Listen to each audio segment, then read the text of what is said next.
speaking of children and also other really interesting current events, like I said in the opening, there's a lot of things that happen that if you're just taking the headlines for the superficial smatterings of information that they want most people to look at, then you would overlook things like Coolio's death, who but then you look a little bit deeper, and he's talked about children and the welfare of children a lot in the last few years that people like me, it went right under our radars.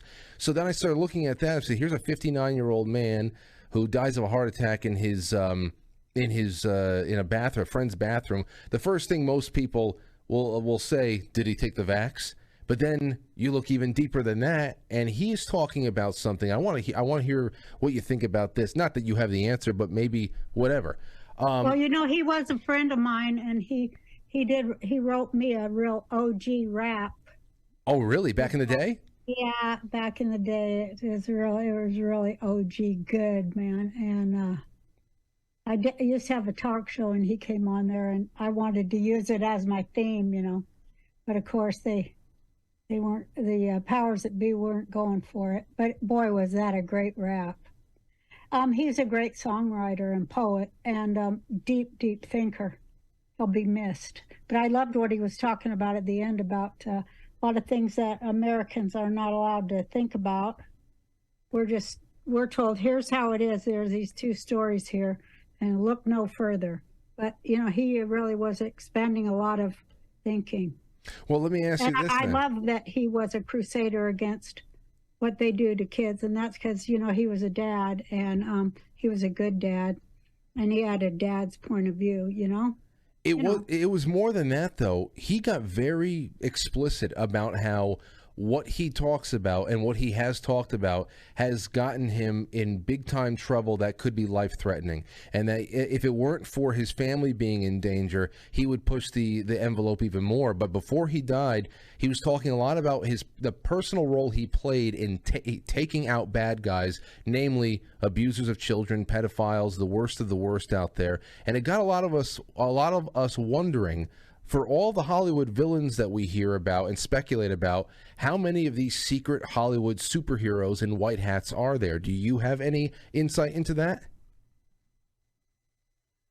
I imagine there's white hats everywhere. Like I said, a lot of people are double agents, A lot of people have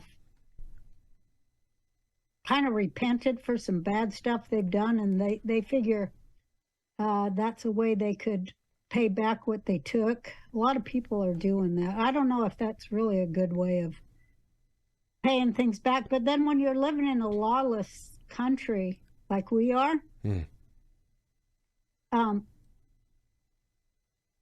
have to protect ourselves. We're prey. Our kids are prey. And not just our kids, but all kids. And so what are we going to do about it? What are we going to do about a government that's preying on its citizens? I mean, besides withdrawing our consent to be governed, as our Constitution gives us that right, but yeah, I don't know, nobody's figured that out. I say let's have a 20 million moms and dad march and withdraw our consent from this government giving away what should be fixing our roads and schools to killing people in the Ukraine in the most horrible Nazi ways you can imagine. Let's stop that whole thing. Let's stop doing that and fix what's right in front of our face for our people who are footing the bill for all that. That it's too pimpy, Mm-hmm. It's too pimpy for me to tell Americans, you do all the work and pay all the bill, and you give us all your money. You're not going to get none of it back, and you're not going to get no benefit for having paid those taxes whatsoever. You're going to get shit for it. That's like pimps up, hose down. It's way too gangsta for the United States of America.